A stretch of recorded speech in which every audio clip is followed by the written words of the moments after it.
السلام علیکم ورحمۃ اللہ وبرکاتہ۔ آج ہم سیکھیں گے فضائل لا حول ولا قوت الا باللہ العلی العظیم۔ یہ کلمہ بہت جامع کلمہ ہے، اس کو جنت کے خزانوں میں سے خزانہ کہا گیا ہے کہ اللہ رب العزت نے ہمیں امت مسلمہ کو جنت کے خزانوں میں سے خزانہ دیا ہے۔ اس کلمہ کی بڑی فضیلت ہے، تو چلیے شروع کرتے ہیں۔ بسم اللہ الرحمن الرحیم۔ لا حول ولا قوت الا باللہ العلی العظیم۔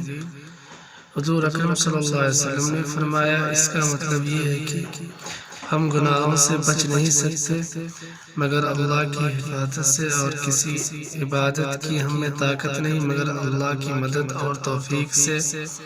بندہ جب اسے پڑھتا ہے تو اللہ تعالیٰ عرش اعظم کے ملائکہ سے فرماتے ہیں، میرا بندہ میرا فرما بردار ہو گیا اور سرکشی کو چھوڑ دیا، اور میرے بندے نے دونوں جہاں کے تمام غموں کو میرے سپرد کر دیا۔ نمبر 2، یہ کلمہ جنت کے خزانوں میں سے ایک خزانہ ہے اور جنت کے دروازوں میں سے ایک دروازہ ہے۔ نمبر 3، یہ کلمہ 99 باب بیماری اور تکلیف کے دور کر دیتا ہے، جس میں سب سے کم درجہ کی تکلیف یعنی فکر و غم ہے۔ نمبر 4، اس کے پڑھتے رہنے سے اعمال صالحہ کرتے رہنے کی اور گناہوں سے بچنے کی توفیق ہونے لگتی ہے۔ اس اعتبار سے یہ جنت کا خزانہ ہے۔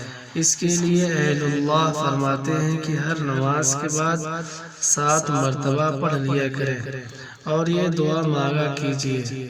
بسم اللہ الرحمن الرحیم۔ اللہم ارحمنی بترک المعاصی ولا تشکنی بمعصیتک۔ ترجمہ، یا اللہ گناہوں سے بچنے کی توفیق عطا فرما کر مجھ پر رحم کیجیے اور آپ کی معیشت اور نافرمانی کی وجہ سے مجھے بدبخت نہ کیجیے۔ نمبر 5، حضرت مجدد الفسانی رحمۃ اللہ علیہ دین و دنیا ہر قسم کے مصائب اور مسرتوں سے بچنے اور ہر قسم کے منافع اور مقاصد کو حاصل کرنے کے لیے اس کلمہ کو روزانہ 500 مرتبہ اول و آخر 100 مرتبہ درود شریف کے ساتھ پڑھ کر دعا مانگنے کو کہتے ہیں۔ السلام علیکم ورحمۃ اللہ وبرکاتہ۔